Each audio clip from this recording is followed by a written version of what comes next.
Hello everyone.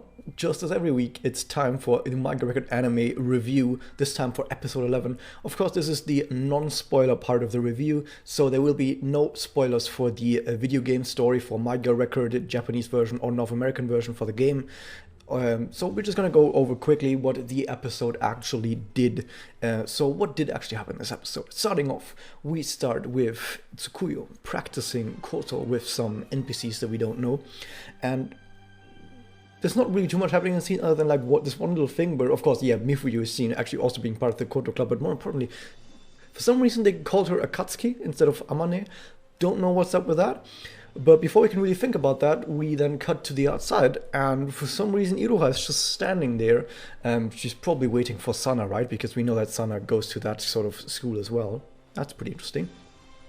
So then the opening plays. Yes, there's some stuff that's different. I'm going to talk more about the actual details of stuff also in the spoiler review. There's not really too much important stuff right now. So after the opening, we then see a little bit of a glimpse of what happened at the end of the last episode, where Sana had mentioned Nemu as a Magius, and she talks more about with Wings of Magius. They definitely know something. But how do we get that information? And they kind of have this idea of what if we could interrogate a feather somehow. Now, Iroha uses this information, and she goes and ambushes Tsukuyo outside of school, which is what we saw before the opening, and she kind of just wants to talk a little bit, and we see that Iroha is actually kind of a little bit smart suddenly, and she's also suddenly quite proactive and good at what she does. Like, most of the time she's just been yanked from one plot point to the next, not really doing much, just standing around, but now she actually does something. And we even see that she had this idea that, okay, she's gonna hide this note at home to Yachio, probably just telling her what she's gonna do, just in case she suddenly goes missing. Then Yachio will probably find that note and then realize, oh, that's what she did, and probably Tsukuyo has something to do with that. But the reason why she didn't tell Yachio outright is because she wanted to sort of talk with Tsukuyo one-on-one and kind of gain her trust by not revealing her as like being someone who goes to this school, to this Koto Club, and basically allowing the rest of Team Mikatsuki to ambush her as well. So she was actually being pretty smart about that, pretty discreet. So I like that part, because we haven't really seen anything like this up until now. Anyway, about what they talk about. So Iroha talks that she wants to find Ui, and that she needs to find Nemu and Toka, or more specifically Nemu, in order to find more information about what happened to Ui. So she really wants to talk to Nemu because she knows that Nemu is somehow in cahoots with the Magius. And Tsukuyo then also mentions that, oh yes, I totally understand this because I also have a sister, and she's like the only thing to me, something like that. Like, we're the only two peas in a pod kind of thing. Only two flutes. And Tsukuyo kind of does agree to making sure that she can somehow broker something between Iroha and Nemu, but she has to talk first to her mother, to Mifuyu about it. So she goes and talks with Mifuyu. Meanwhile, at Mikatsuki Villa that evening, we see that Sana, she now, after all this time that they've spent at Mikatsuki Villa, which at this point was maybe like, I don't know, time skips. We don't know how much time has actually passed. Maybe it was a day, maybe it was a week, whatever. But she now feels accepted, and she wants to repay all this kindness to live at this house with Yachio. So she wants to repay that kindness, and so she decided she wants to buy coasters for everyone, and she's going to give them as a present to Yachio. Oh, isn't that nice? So the team goes out and buys some coasters, and every time I hear coasters, I think of Roller Coaster Tycoon 2. Yeah, so this is a coaster, and this coaster that they want to buy, or actually it's 5 coasters, because of course they find a pack of exactly 5 coasters in exactly the right colors for every person, and before they can leave the store and buy the coasters, they get ambushed by a witch. It's Gertrude! Gertrude is back, babies!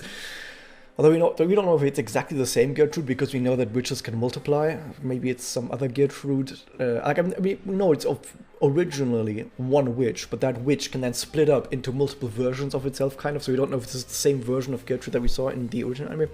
None of this matters, because they save the coasters from being cut apart, and then they just cut away, and they're after the fight. I'm gonna make a little bit of a note about this particular scene at the end of this episode, but for now let's continue on. So after they've now gotten the coasters, they hatched this plan of giving the coasters to Yachio.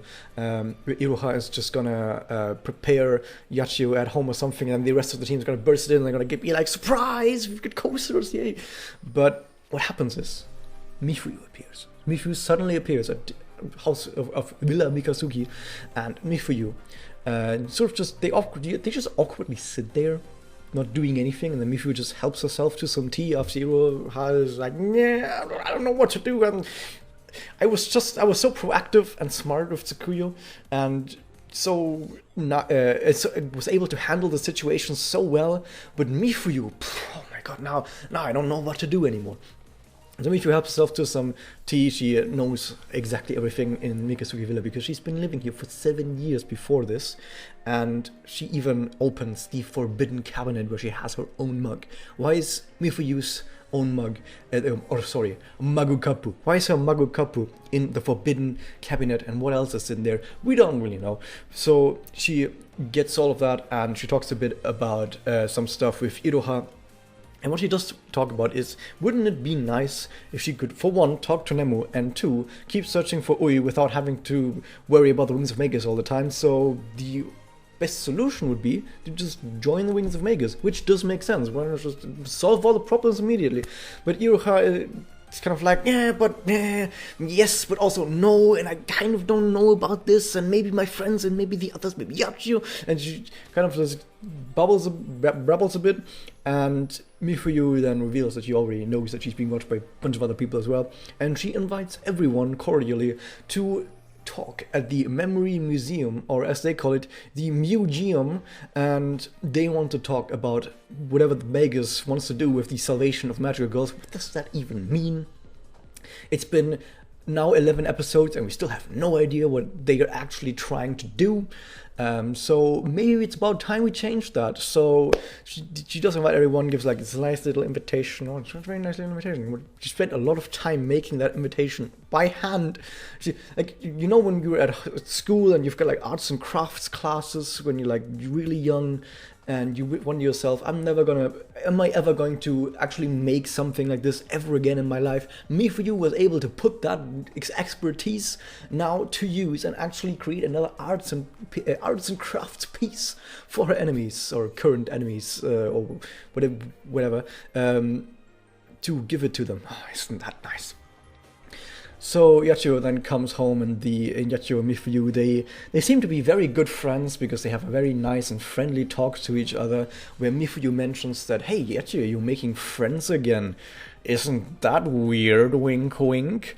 And Yachio kind of gets mad, and then gets even madder, and then throws Mifuyu out and goes home. She's already home, so she goes even more home into her own room, and there she gets taunted by her own witch self, doppel thingy, whatever.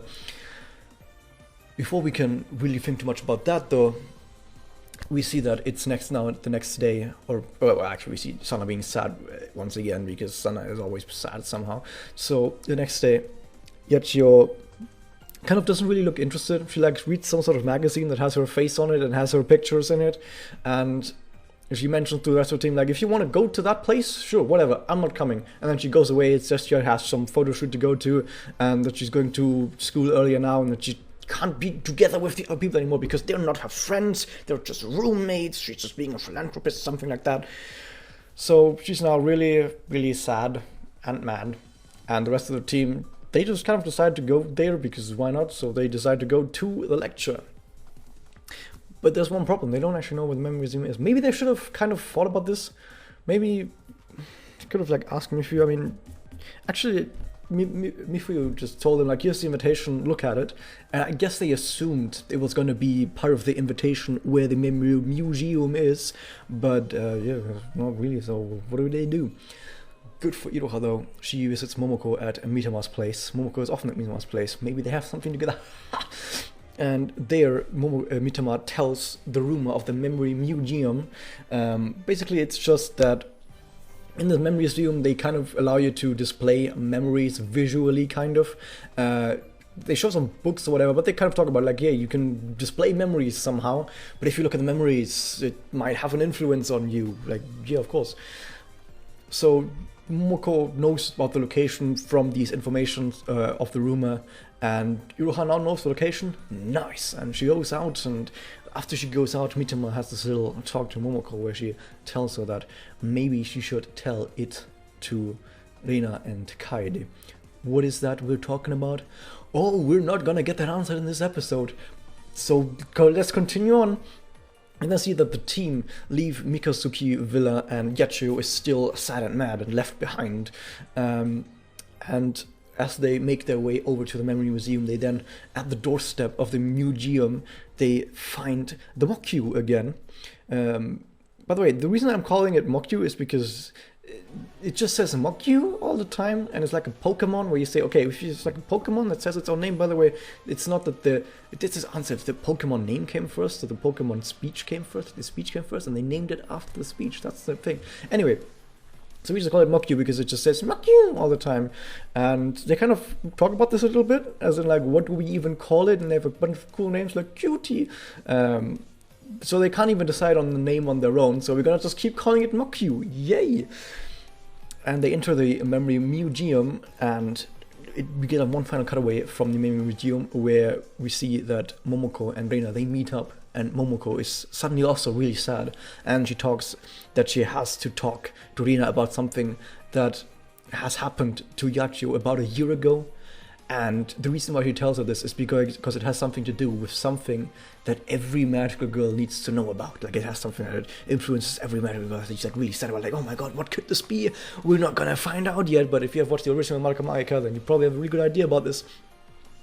Now, meanwhile, back at the Memory Museum, the team finally reaches the inner parts of the Shaft Villa, of the Memory Museum, and they get greeted by the Magia's Toka, who is the most hated character in all of Magia Record among fans.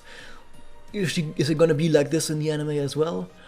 We're gonna find out next episode, because this is the end. Yeah, we just reached the end already. It's been a pretty good episode. The end card is just a bunch of mega card drawn by Yugen. If you want to know more about these 3 characters that are on this end card that maybe you don't recognize, that's for the other part of the review, for the Spoiler and Differences review. So go over there, it's in the description if it's already out.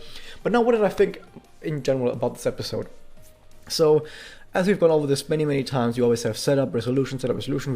This was another setup episode, very obviously. We've had a lot of hints of stuff that, oh, maybe now we're going to talk about this, but maybe only in the next episode, wink wink. Like, oh, what happened to Yachio? Oh, what is Momoko talking to Reina about? What's going to happen in the Memory Museum? Just a lot of stuff that's being set up, but just being relegated to, yeah, don't worry about that yet, next episode, or maybe the episode after, well, sometime in the future, who knows. So they have dropped even more hints now, and Yachio having something to do with her.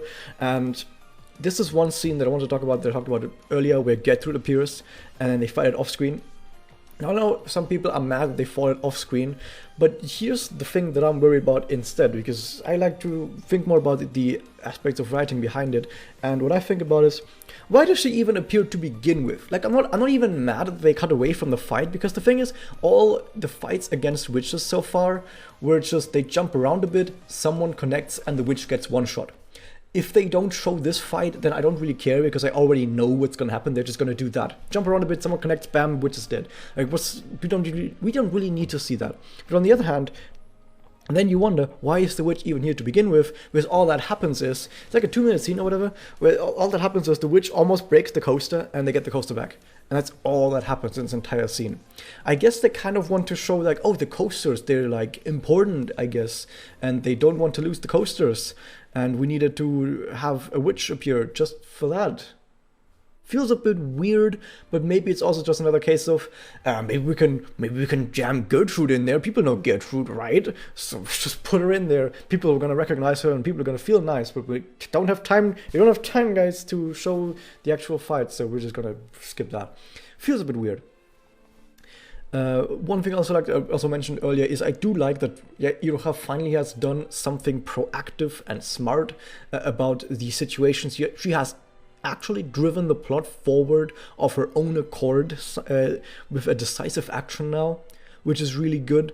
And I also do like that Mifuyu has finally involved herself in the plot, since she seems to have all the answers to everything. So would have been really nice if we've gotten this earlier, but you know, if we've gotten this any earlier, the team wasn't together yet. We needed 10 episodes to get the team together, and only now we can actually get to what Mifuyu knows, even though it's been hinted at since really early, in like episode, was it on like episode 3 or something? No, episode 5, where it was already hinted at that Mifuyu pretty much knows a lot of stuff.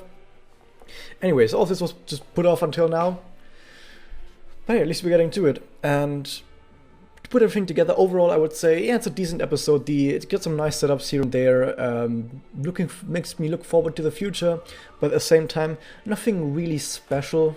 Once again, the animation has a bunch of drops here and there. I know it's said that it's possible, very possible, that all of these animation quality drops are because of the coronavirus making it so. But in case you don't know, a lot of animation actually gets sent offshore, basically, to China. And then in China they animate a bunch of parts and then send it back. That's what a lot of anime, what almost every anime does, if you don't know about it. So yeah, anime isn't actually just a purely Japanese thing. Sorry to burst your bubble. A lot of it is actually also in Korea. So Korea and China are actually animating most of the stuff. Sorry to burst your bubble. But yeah, because of the coronavirus, that is not quite that easy anymore, so I guess that's why the animation dropped. But at the same time, there have been animation drops in earlier episodes. It's just that they're a bit more rampant now, so I don't know how well that holds up, because to some degree I do agree that yeah, it's probably because of the coronavirus, but at the same time, just exactly because there have already been animation drops in early episode when all of this wasn't a problem, I'm not quite sure exactly how much of that we can actually put in the coronavirus. Probably a bit of both. But yeah, nothing special, but yeah, it was alright. So yeah, if you want to hear me talk once again at length about all the differences between this episode and what happened in the game, talk more about a lot of the foreshadowing. There was a lot of stuff in the background once again. Maybe not a lot, but there was a bunch of stuff in the background that maybe we need to talk about in the differences. Well, the video once again is in the description once it's out. If you want to be there right as it happens, don't forget to hit that subscribe button. Don't forget. Whatever, my branding, someday I'm going to brand myself correctly, but until then, I'll see you guys next time.